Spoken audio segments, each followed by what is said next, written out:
What's good, everybody? Welcome back to another episode of TheFWADPOD Fridays. I'm your host, Big F.W.A.D, and today we got a very special guest.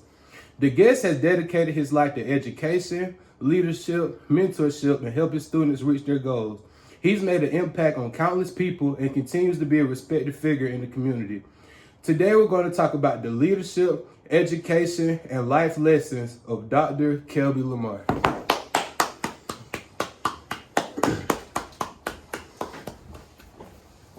Good to see you, my man. Going on, how you doing, man? How you been? Good. Going on. So, I know you. You know what I'm saying? You my advisor when I came here to Southern Crescent. We done been out of state. We done did a lot of things in the community together. But for the people that don't know Dr. Lamar, who is Dr. Kelby Lamar? I am someone from Americus, Georgia, born and raised. I'm a son, a husband. I am a leader. And I think most importantly, someone who tries to help and assist those around me in whatever it is that I'm doing to try to make an impact on this world. Facts, that's why you probably was the perfect person for Kobe. You know what I'm saying? Do you want to elaborate on what you work on as far as Kobe? Yeah, so I've been at Southern Crescent now for almost 3 years, and I lead a program called Kobe, Keen on Being Excellent. And one of the things that we do is exhibit excellence in all that we do, both on campus, in the community, wherever we are, and train for leadership. And so whether it's helping students to do better in class, whether it's helping them to have experiences in life that are going to broaden their horizons, that's what Kobe is all about. Okay, cool. So what inspired you to get into education and student leadership in the first place? So I got my first job in education while I was a student. I worked in housing. I was a desk assistant, and my supervisor at the time, who is now my mentor, was an area coordinator. And I didn't know that you could pursue a path in education that we call student affairs. I didn't know that at the time, but I pursued that path in student affairs. When I got to grad school, I was a graduate assistant with the UGA Graduate School, so that continued it. And then my first job out of school was working with the Academic Honor Society and in their national office. And then from there, I just went to different campuses, working in different functional areas and supporting students along the way. That was the central thread throughout it all, supporting and assisting students. So how was it was it more, would you say it was more challenging back then to help students and have programs and funding now, or is it harder now to do things with students?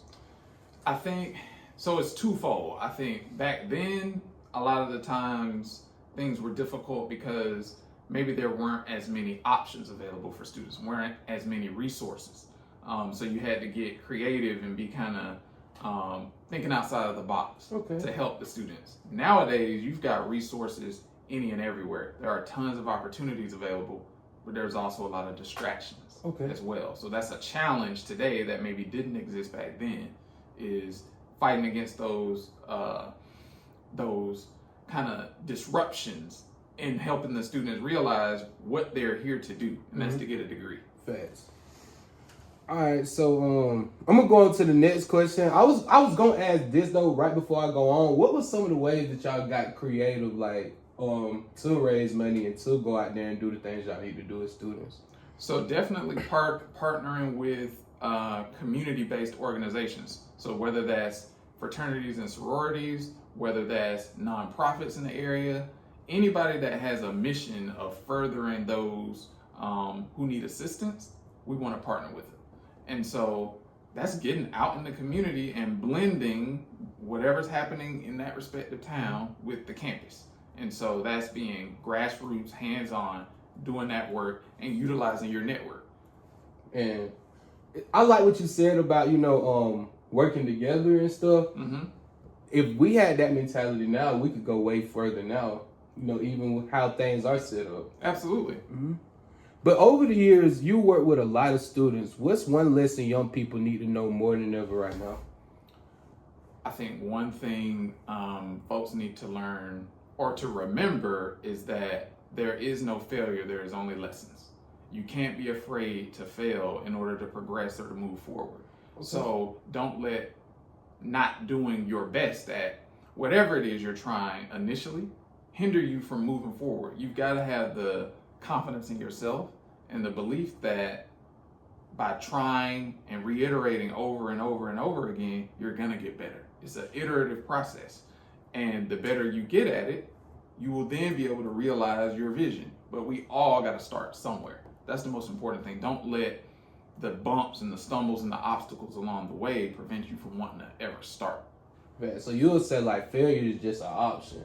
Exactly. Like failure, like whether you believe you can or believe you can't, you're right. So believe in yourself. So basically what he's saying, like you create your own perception for yourself. You know, if you take the L as a loss and not a lesson, you know what I'm saying? That's how you get halted. And like I can relate to that even with the podcast, you know what I'm saying? Like I just told you, this will be episode like 5 or 6, something like that. Dude, this is the first week. Right. And these only coming there Friday. You know what I'm saying? Not that I can chill, but it's like I'm not panicking. I'm not, oh, what am I gonna do before Friday? I'm not screaming. I'm coasting. And it feels natural. Exactly. And that's what you want. Growth, organic, and that'll happen because you've got the right mindset behind it. Yes, sir. So what has been the most rewarding part of your career so far? Let's see. The most rewarding thing has probably been seeing students come back and tell you the impact that you've made on them. But no matter what campus it's been or where I've worked, what state, having students be connected to you and share this thing you told me made a difference, or this experience we had together impacted me, and have them come back once they've graduated, once they've excelled and done what they were there to do, come back and tell me that is bar none the most impactful and most rewarding thing. Okay, cool. Well, that's cool. If that's the most impacting, I can definitely attest today that you've definitely been a mentor, especially in my college career. You know, like I said, we've been out of state, putting work in, you know, especially like I say one of the biggest moments was the first tie ceremony. Yeah. And what was the conference called? Moxley. When we were in Connecticut. Yeah, that's what I'm saying. Like that was one of those intense moments where it's like, you know, okay, you know, that's a real brother, not just no advisor. You know what I'm saying? So I appreciate you for that. Absolutely. Yes, sir. Yes, sir. Yes, sir. So a lot of people struggle with confidence and finding direction. What advice would you give somebody trying to figure out their purpose? The first thing I would tell them to do is to pray about it. I am definitely a God-centered and faith-driven individual. So if I'm feeling like I'm lacking direction or purpose, the first thing I'm going to do is pray about it. Then I'm going to confide in my circle, those around me. So those who have my best interests at heart, the people that I trust. I'm going to talk about what it is that I might need assistance with or what it is that I want to do and try to get some feedback or some assistance in that regard. And then I'm going to research. I'm going to look to see, okay, who has done whatever this is successfully? How can I emulate that? How can I replicate what it is they did in my own life to achieve what it is I'm trying to do? You put all those things together, your prayer, your support from your circle, and your own research, and that's going to hopefully and ideally lead to the results you want.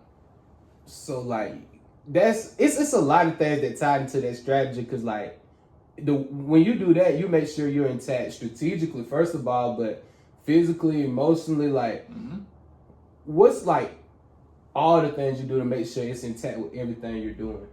So that's kind of a general overview, but then you got to be consistent in what it is you're doing. So once you've got a plan of attack, you've got to actually implement it regularly, consistently, and doing it when it's hard and when it seems like you're not making any progress or you're not getting any results. You still got to press forward and press on because you know what the ultimate outcome you're seeking is. So you move forward and you do that, just almost like regimented, creating you a schedule and doing those things over and over and over again. The Mamba mentality. That is a great mentality to abide by and to live by. We know Kobe was great on the court, but he also, when he transitioned from being on the court to doing other things, he kept that same mentality and applied it to life. That's what you have to do in the things that you're hoping to achieve. Fast. I heard a story about Kobe one time said that he was shooting a free throw, I believe, or it might have been a regular shot, but he said a camera was lit in his face. You know, back when they had the cameras with the lights on them, said a camera had got his eye when he was shooting and it caused him to miss. So for a whole summer, he shot purposely with lights in his eyes. Like, if that's not wanted, I don't know what it is. Like, have you ever had a challenge that made you do anything like that? Yeah, I think everybody has faced obstacles and has faced challenges and things like that, whether it be unexpected or expected. And again, the first thing I'm going to do is go to God and pray about it. But then after that, I'm going to survey the landscape and see, okay, is this within my control or is it not? If it is, then I'm going to do what I can to make a difference and to alter the trajectory of where I'm going. If it's not in my control, I'm going to seek the counsel and the help of others to help me get through whatever the situation is and overcome it. I kind of like how we was in that area of talking, because it lead like perfectly directly into the next question. But what's a challenge that you faced in your journey that shaped who you are today?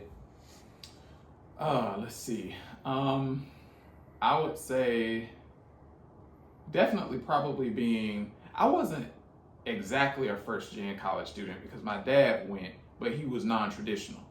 So navigating a lot of that process on my own, that kind of forges you in the fire, so to speak, as you're going through things. You're figuring a lot on the way, and so you might not have a blueprint or a playbook that you're going by, and you're literally discovering things in real time. But once you got it, you got it. Thanks. And so that goes back to that thing. Once I figure it out, once I do my own research, that knowledge is mine. No one can take it from me. So I'm applying that to every other thing that I'm doing. And a lot of times there's overlap. You don't have to necessarily reinvent the wheel. As long as you are willing to learn, you are adaptable, you're flexible, most folks are willing to help you. So ask people for assistance. Go to the folks who've done what it is you want to do and get that assistance from them, and most importantly, be humble. Facts. So with you saying that and reaching out to others, even that you might not know, how important is presentation? Oh, it's critical. The way you present yourself is absolutely critical to the end goal you're trying to do. If you are running for a particular political office and you're dressed like you just left a concert, are people going to take you seriously? Those two things may not correlate. Now, there's nothing wrong with wearing particular regalia or whatever when you're going to a concert, but consider the environment, consider the audience and the space. You want to make sure that those two things are aligned. You always need to ensure that your environment matches your audience and your presentation is what you want it to be. Okay, cool. Great answer. That was good. Okay, question 7. I'm kind of going to throw that out the window, you know what I'm saying? Because I kind of like how you brought your stuff here, so the question can be more broader. But I kind of want to take a second to just take one time. You can grab each item if you want, whatever you want to do, and just elaborate a little bit on everything that's over here. Yeah, so over here to my far left, we've got the Georgia mug and the mini Georgia Bulldog. That's my alma mater. I went there for undergrad and master's. So who I ultimately became as a man was forged at the University of Georgia. That's where I left high school and went to college and became a man. Like how I learned and adapted to the world, that began there. Next, I've got the Joker, one of my favorite villains of all time. But if you know the origin story of the Joker, you know that he didn't begin that way. It began with a set of circumstances. And we've been talking about how good and bad things can affect you and who you ultimately become. He had a set of circumstances that pushed him in that direction. But that doesn't mean that he began as evil or as nefarious. So he's a reminder that any of us in the right set of circumstances could trend in the wrong direction. So just know that it isn't a right or a wrong necessarily. It's taking advantage of the hand you've been dealt and responding accordingly. Next, we've got the Mamba Mentality book written by Kobe Bryant. Again, Kobe's mentality, we most know for being on the court, being great in that Lakers uniform. But he took that mentality and applied it to other things as well, film, TV, etc. And his legacy, even after his transition, lives on and is very strong. So he is a reminder that we need to take advantage of the time we have, because we don't know how much time there is. Next to that, we've got my own dissertation, Out of the Night That Covers Me, How Membership in a Black Greek Letter Organization Shapes the Black Student Experience. So I defended this in 2021. It took about 5 years for me to complete at the University of Alabama. And a doctoral dissertation is an endeavor in consistency.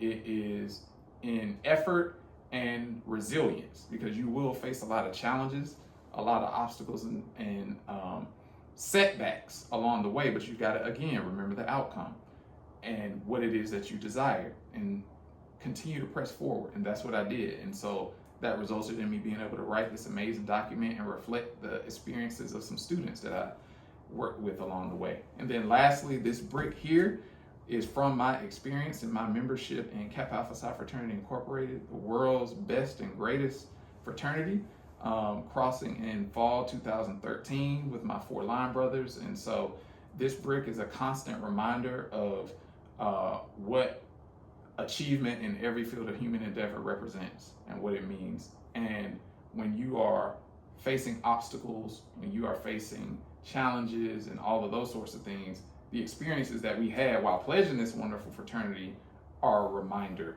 that there's nothing that we can't overcome when you remember that that is a part of life. And this brick is just a symbolization of that. Oh, good. That was good. I was like, look, you was cooking, I ain't gonna lie. So, usually I take time, I'll be like, I'll make comments, but y'all, that was perfect. You know what I'm saying? Great. I'm gonna choose you for every presentation. And I think they pretty much do choose you for a lot of presentations here, don't they? I have definitely given quite a few, good, for sure. So now we've entered the rapid fire session. Rapid fire is one answer. You gotta stand on it. You can't be ill and, but I ain't gonna lie, I don't see you having no problem with this. Mm-hmm. All right, morning person or night owl? Night owl. Favorite book? Where Do We Go From Here? Chaos or Community? Dr. Martin Luther King Jr. Okay. Favorite vacation spot? Probably anywhere with sunshine. So somewhere in Florida, somewhere in California, or somewhere in the Caribbean. Okay. Cool. Coffee or tea? Tea all day. I'm telling you, bro. Favorite motivational quote? Probably to try and fail is at least to learn, but to fail to try is to suffer the loss of what might have been. One word that describes your leadership style? Servant. Facts. He's a doer, not a talker for sure. But he can get in that mode when he talk. Yeah. All right. Favorite thing about working with students? Seeing the success and the growth and the development of them over time. Okay. And one skill everybody should learn? One skill everybody should learn is self-confidence. Knowing that there's only one you and there's one you for a reason. Like, be yourself. Facts. Don't try to be somebody else. All right. You made it through rapid fire. That was quick. You played it pretty good. Mm-hmm. Okay. If they made a movie about your life, who would play Dr.Kelby? Oh, man. I don't know. Michael B. Jordan. That man, he is now an Oscar winner. Yeah. He is diverse in the types of roles that he has played, and he's been a star since he was a child. So again, we've been talking this whole time about seeing the outcome, From the very beginning, he was iterative in his work. Yeah. He took different types of roles. He displayed the variety of his talent, and that's what I think I've been able to do at different campuses where I've worked and in different respects, and working with different types of folks, different students, etc. So I think he could mirror that. Okay, I can see it though. Like I can see it though. Somebody ain't gonna just pick anybody. You know what I'm saying? I can see it. But look though, and I say this every time, but sadly we done reached the end. You know what I'm saying? But I really feel like this was great, especially for somebody that's inspiring. Somebody that's young, old, somebody that can relate to Dr. Kelby, somebody that can relate to me. I think this has been a great episode. But you know how Jared got his final thought. So far, I always got his final question. 20 years from now, what do you want them to remember about Dr. Kelby? 20 years from now, I want folks to know that I was dedicated, committed, and that I believed in everything that I said and shared. It wasn't just empty words, it was actions that supported and buttressed those words. So whether it's a student from the first institution that I worked at or the one that I'm at 20 years from now, they know that the thread of who I am is consistent, and it remains, because that's who I am, consistent, and someone who stands on what he believes in and encourages everybody else to do the same. Cool, y'all. Well, that was Dr. Kelby, y'all, man. I'll see y'all on the TheFWADPod next week, man. I really appreciate you coming through. Is there any final thing that you want to say, before you go? Just everybody be safe, believe in yourself. Again, self-confidence is key, and whether you believe you can or you can't, you're right. Facts. We'll see y'all next time.